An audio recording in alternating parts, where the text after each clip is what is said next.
जय हिंद साथियों। मैं साहिल मिश्रा आज आपके साथ एक काफ़ी गंभीर मुद्दे को लेकर आया हूँ। मुद्दा है हमारे सिग्नल पे छोटे छोटे बच्चों को जो भीख मांग रहे हैं, जो सामान बेच रहे हैं, इनका बचपन ख़त्म करने का जो कार्य किया जा रहा है उस पर हमारा प्रशासन किसी भी तरह का रोक लगाने में नाकाम क्यों है। अगर हमारे देश में कानून है कि बाल श्रम नहीं कराया जा सकता है, बाल श्रम कानूनन गुनाह है, तो हर सिग्नल पे ये जो छोटे छोटे बच्चे भीख मांग रहे हैं या कुछ सामान बेच रहे हैं, ये कैसे काम कर सकते हैं? क्या शहर में कानून का राज नहीं है?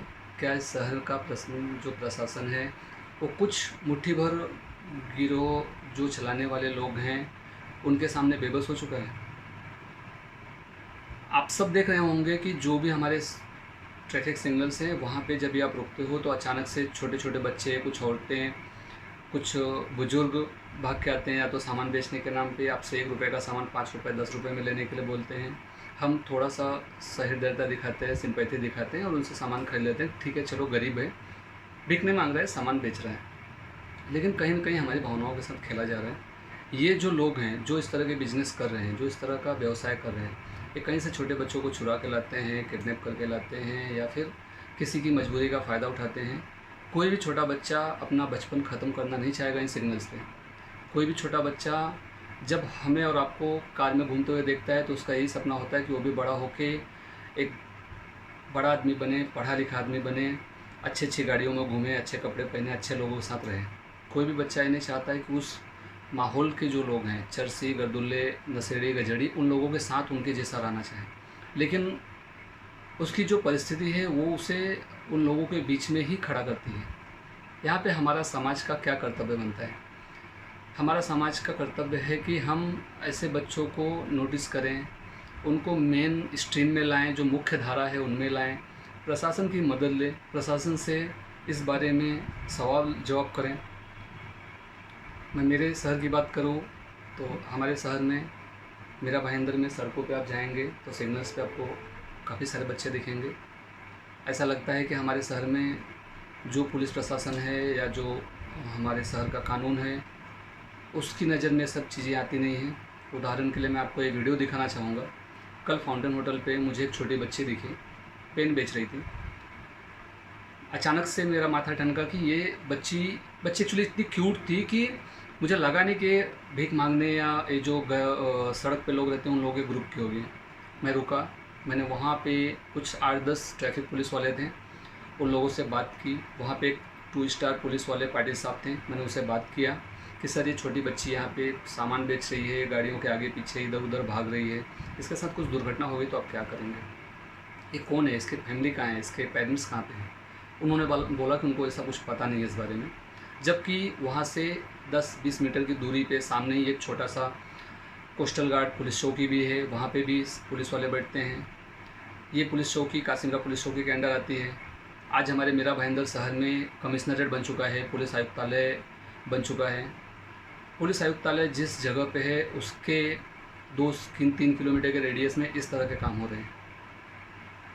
दूसरा, फिर मैंने उस बच्ची को बुलाया, मैंने बोला कि बच्चा आप क्या कर रहे हो यहाँ पे? उसने बोला कि सर मैं पेन बेच रही हूँ। बोला कितने के पेन है? तो बोली हम लोग 5 रुपये में लाते हैं, 10 रुपये में बेच रहे हैं। बोला ठीक है, आपके साथ में कौन है? तो उसने बताया उसके साथ उसका भाई है और उसका पापा है। मैं बोला आपके पापा को बुलाओ। तो उसका फादर, उसके पिताजी थोड़ी दूरी पे अकेले बैठे हुए थे, मैंने उनको बुलाया। बोला सर आप छोटे बच्चे से क्यों काम करवा रहे हो? आप क्यों बैठे हुए हो? आप क्यों काम नहीं कर रहे हो? तो वो आदमी बोलता है कि हमारे पास कुछ काम नहीं है, मेरे घर में खाने के लिए कुछ नहीं है, हम लोगों की हालत बहुत ख़राब है, मैं सामान बेचता हूँ तो कोई मुझसे नहीं खरीदता है, इसलिए मैं बच्चों को भेजता हूँ। मैं बोला आप बच्चों को सामान बेचने के लिए भेज रहे हैं, लेकिन वो बच्चा अगर किसी हादसे का शिकार हुआ, गाड़ी के आगे पीछे घूम रहा है, अगर उसके साथ कोई एक्सीडेंट हुआ तो क्या करोगे आप? आप बोले आपके घर में खाने के लिए भी कुछ नहीं हो, आप उसका इलाज कहाँ से कराओगे? क्या आप उसको मरने के लिए छोड़ोगे? क्या वो बेटी है इसलिए आप उससे ये सब काम करवा रहे हो? उस आदमी का कहना था नहीं सर, कोरोना की वजह से हमारे पास कुछ काम नहीं है, मैं एकदम खाली बैठा हूँ, इसलिए हमारा पूरा परिवार यही सब काम कर रहा है। मैंने बोला ठीक है, अगर आपको काम दिया जाए तो आप काम करोगे? उसने बोला हाँ। अब हमारे समाज की जिम्मेदारी ये बनती है कि हम ऐसे लोगों को खोजें और उनके लिए हम कुछ न कुछ रोज़गार का इंतज़ाम करें। रोज़गार इन द सेंस हर जगह पे कंपनी में नौकरी या नौकरी नहीं होती है। आप किसी भी सोसाइटी में देखेंगे तो गटर साफ करने वाला आदमी है, उसको भी जॉब की ज़रूरत है। झाड़ू मारने वाला है, उसको भी हमको आदमी चाहिए। तो हम ऐसे आदमियों से काम करवा सकते हैं। ऑफिसेस में झाड़ू मारने वाला, पोछा मारने वाला चाहिए।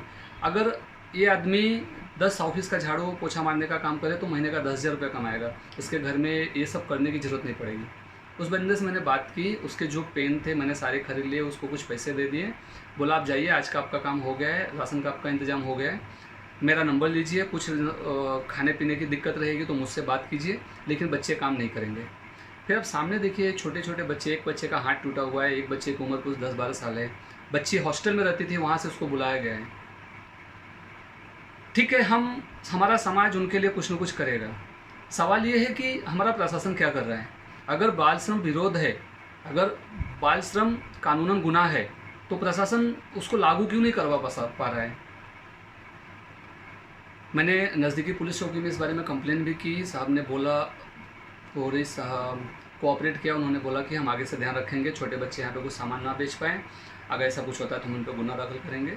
मेरा उनसे रिक्वेस्ट था, सर आप गुनाह दाखिल न करो, अगर ऐसा कुछ मामला दिखता है तो आप उनको समझाइए, समझिए कि प्रॉब्लम कहाँ पे है, और कुछ समाज सेवी संस्थाओं को या समाज के जो प्रबुद्ध नागरिक हैं उनसे बात कीजिए इन लोगों को मुख्यधारा में लाने के लिए। लेकिन कोशिश हमारी यही होनी चाहिए कि किसी भी बच्चे का बचपन ना छीना जाए।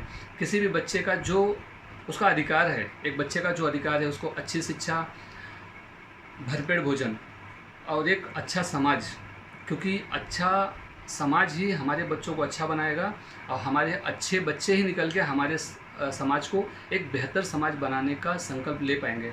शायद अगर आज आप में हम जैसे लोग पढ़े लिखे नहीं होते हैं तो हम इनके लिए कुछ नहीं कर सकते थे।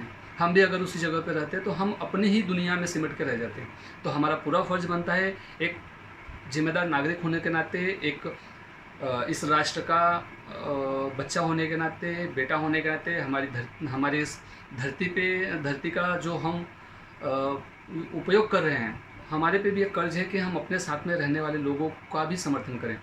तो मैं अपील करूंगा मेरे सभी भाइयों से, मेरे सभी साथियों से कि अगर उनको इस तरह का कुछ दिखता है तो वो इसके खिलाफ बात करें, वो इसके लिए बात करें, वो इस समस्या का समाधान निकालने में एक साथ जुड़ें। और उसी के साथ मैं मेरे शहर के कमिश्नर से सदानंद दातेजिया साहब से भी उम्मीद करता हूँ कि वो बच्चों के बचपन को बचाएं। अपने पुलिस अधिकारियों को या अपने जो भी उनके सहयोगी हैं उनको एक निर्देश दें कि कहीं भी किसी भी सिग्नल पे छोटे बच्चे भीख मांगते, सामान बेचते, किसी भी तरह का कार्य करते ना देखे जाएं। इनसे ऐसा करवाने वालों के ऊपर गुनाह दाखिल हो। अगर कोई इनसे ज़बरदस्ती ये सारा काम करवा रहा है तो उसके ऊपर गुनाह दाखिल हो। कोई मजबूरी में काम कर रहा है तो उसको समझें। हमारे शहर के कुछ प्रबुद्ध नागरिक हैं, कुछ व्यवसायी हैं, उनके साथ में बैठें, इस समस्या का समाधान निकालें। मैं चाहता हूं कि आप सब लोग भी अपना अपना ओपिनियन इस विषय पे दें। कल मेरी जो उस व्यक्ति से बातचीत हुई उसकी छोटा सा वीडियो आप लोग देखिए, आपको खुद समझ में आएगा। धन्यवाद। जय हिंद, जय महाराष्ट्र। नाम क्या है तुम्हारा? भरत। भरत, पूरा नाम? भरत सुरेश कवार। कहाँ के रहने वाले हो? नायगांव में कहाँ पे?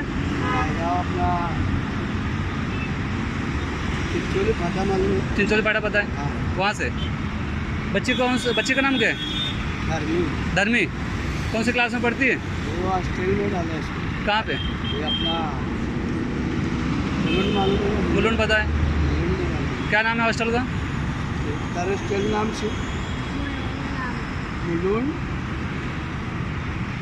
ये दोनों बच्चे तुम्हारे? लड़के का क्या नाम है? रोहन। ये कौन सी क्लास में? वो अंधेरी में। अंधेरी। इस क्लास कक्षा कौन सी है? अपना म्यूनसिपालिटी है। कौन सी क्लास? पहली, दूसरी, तीसरी, कौन? हाँ, चौथी क्लास। और बच्ची कौन सी क्लास में? ये अभी हॉस्टल में है। इसको क्लास कौन सा है इसका? क्लास इसका मतलब ऐसा है, हॉस्टल में रखा है लोग। अच्छा, तुम नायगांव से यहाँ पे इनको बच्चों को काम करने के लिए यहाँ पे क्यों लाते हो? काम करने के लिए अभी करते, राशन पानी कुछ नहीं हमारा। तो तुम क्यों नहीं काम कर रहे हो? अभी काम है ही नहीं, काम कोई माल भी नहीं लेता है। बच्चे जो पेन बेच रहे हैं तुम भी तो बेच सकते हो। पेन मेरे हाथ से कोई लेता क्यों नहीं लेगा? कोई नहीं लेता। बच्चे इधर उधर भाग रहे हैं, एक्सीडेंट हुआ, इनको कुछ हुआ, जिम्मेदारी कौन लेगा? ये अभी इतना इतना है, अभी घर पे खाना भूखा सब बेटा है, सब भूखा बेटा है अभी घर पे, और अब दूसरा बच्चा भूखा बेटा है। अच्छा, तुमको काम नहीं है? काम नहीं, अभी ये कोरोना की वजह से कोई काम ही नहीं दे रहा है ना। अच्छा, तुमको काम दिया तो करोगे? करोगे ना, क्यों नहीं करोगे ना? अभी पेट के लिए तो करना पड़ेगा ना। बच्चे फिर यहाँ पे रास्ते पे दिखेंगे नहीं नहीं, हॉस्टल में डालो, पूछो, तुम पूछो। तुम्हारा फ़ोन नंबर क्या है? मेरा फ़ोन नंबर ले लो। हाँ, मैं रिकॉर्डिंग कर रहा हूँ, बताओ। 9321 21 51 51 98 98 54। ठीक है।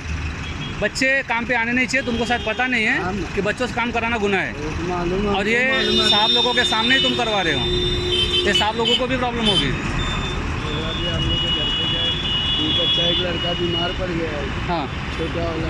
बच्चा कितने का पेन बेच रहा है तू? 10 रुपये का। कितने में खरीद के लाया?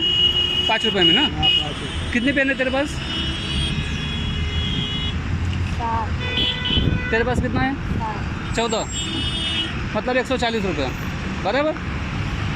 तुम्हारे घर में खाने को कुछ भी नहीं है? तुम अपना होता है तो चल के देखो घर पे।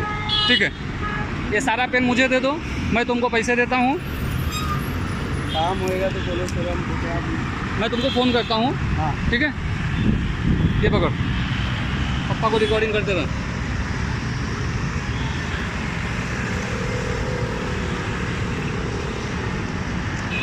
ठीक है, बच्चे काम पे आना नहीं चाहिए। काम होएगा तो मेरा फ़ोन काम के लिए मैं तुमको बोलता हूँ। फ़ोन नंबर ले लिया ना, फ़ोन करो, मैं आ जाता हूँ। ठीक है। अभी कुछ घर पे काम ही नहीं है। घर पे खाने के लिए नहीं, घर पे खाने के लिए नहीं है कुछ? नहीं, पूछ के देखो। ठीक है, बच्चे यहाँ पे आने नहीं चाहिए।